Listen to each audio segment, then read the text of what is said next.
Alright, I just got finished watching latest Lower Decks. Moist Vessel is the name of this one. The what normally be the A plot of the story is the Cerritos and a sister ship, the Merced, another town in California. So it's 2 California-class vessels. This one being captained by a Tellarite named Durango for some reason. I don't know. They have found an ancient derelict generational ship that also apparently has some weird fluids on it that act like a Genesis device, where it just turns stuff into organic material. And apparently the idea was they would find a place, terraform it, and the mummified corpses on board would settle. Apparently they didn't quite make it. So, but during the briefing, we get into the real A story here.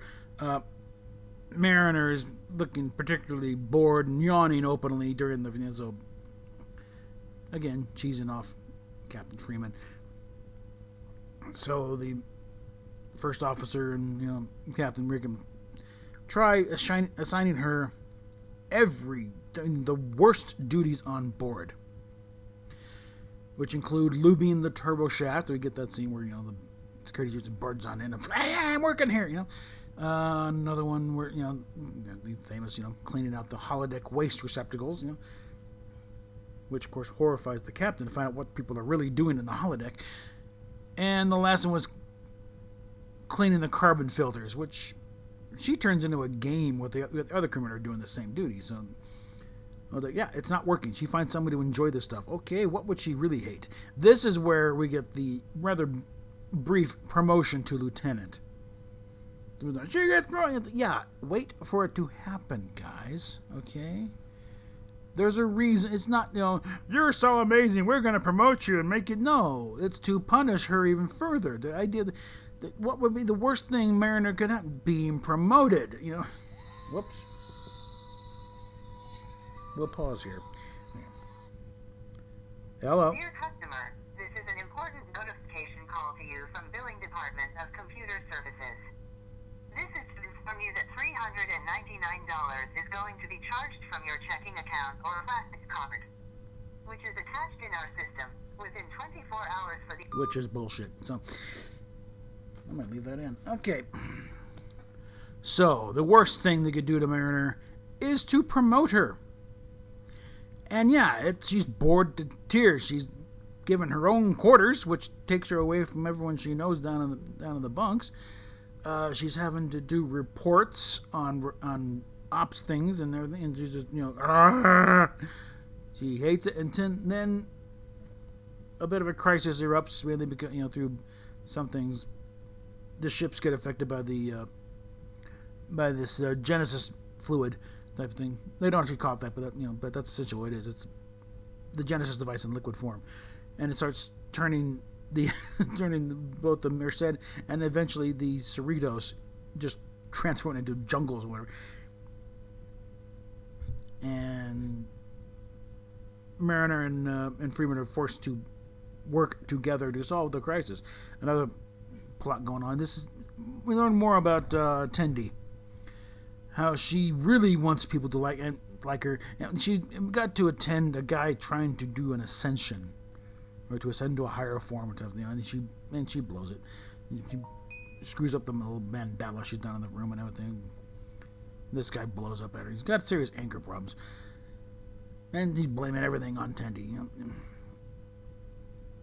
The thing is, it is so important that people like her. She stays up night if people don't like her. So she works on. So it's a big thing that if someone doesn't like her, she must do it, make it right, and make people like her.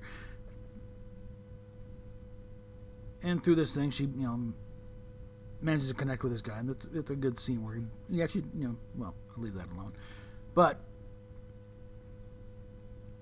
they managed to resolve the crisis, save the crew of the Merced. I don't think they saved the Merced itself, but they saved the crew of the Merced. And for that, they each get awarded a medal from this rather haughty admiral that comes on board once they get back to Starbase. And before he comes, Freeman's talking about, we make a pretty good team. We can, mommy daughters team. Have her keep the promotion and get her on the bridge and work her right side by side. When, of course, this horrifies Mariner, so she starts mouthing off at the wrong time about the way the Admiral says there were sensors. We picked up something on our sensors. You trying to say sensors? What is sensor?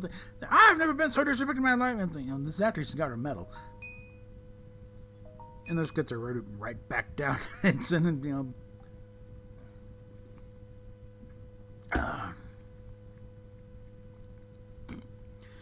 So again, all the folks screaming, "See, you got a promoter!" Yeah, for an episode. She gets busted back down to ensign deliberately in the span of about a half an hour. Okay, so. And again, the plot it's right out of Next Generation, Frank. It's that kind of pseudoscience type of thing. It's like the kind of thing that they would come across, So, again, the show is not an affront to Gene Roddenberry. It's not an affront to Star Trek. It's fine.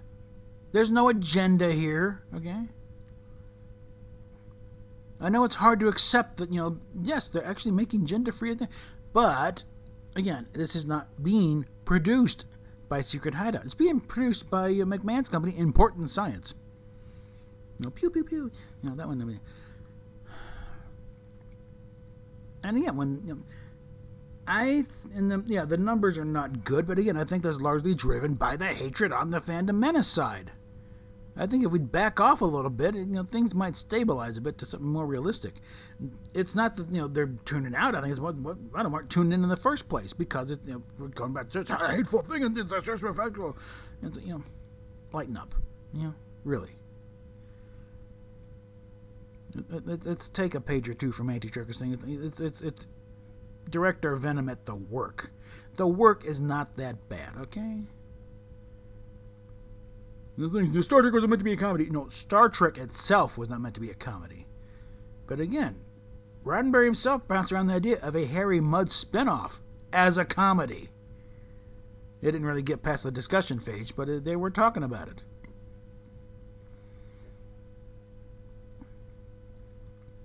And let's not forget they did do some comedic episodes.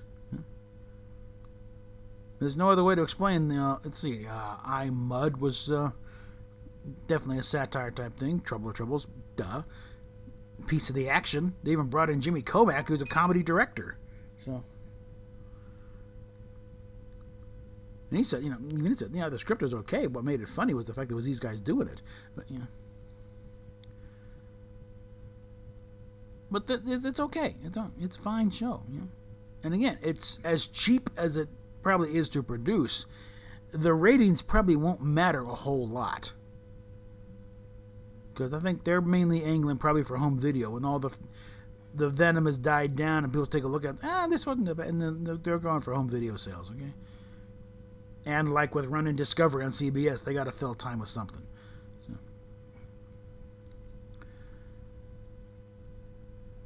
And I'm sure this will eventually wind up on Cartoon Network or on Adult Swim. I think that does Viacom own that one? I have to check. Does Viacom own Cartoon Network? I need to check into that. But anyway, so I think they're finding their footing.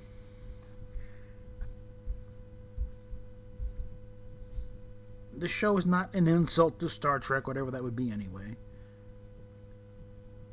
I remind you that Gene Roddenberry wrote and was very proud of the Omega Glory.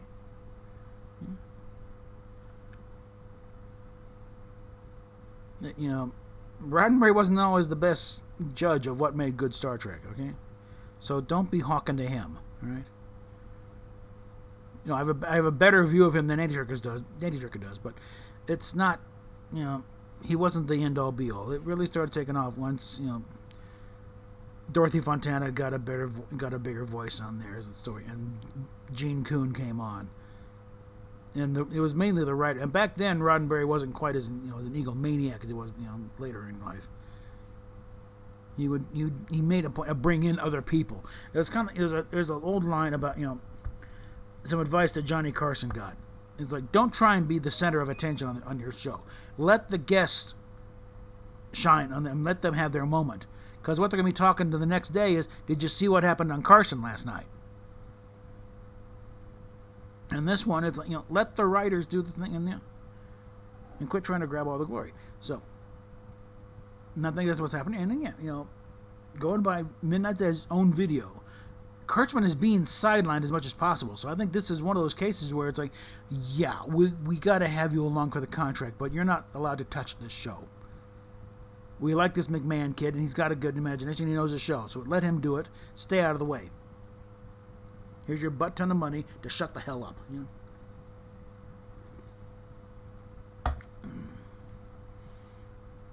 So we are 4 episodes down. I think it's like 10 or 13 to go on the Rotolo run here, and they, like I said, they were already approved for 2 seasons. If that still holds, then great. We got probably another 10 or 13 to go after this much. So, but anyway, just relax and kind of enjoy the ride a bit, okay? So, PayPal, Patreon, subscribe star down below, and we will talk at you later.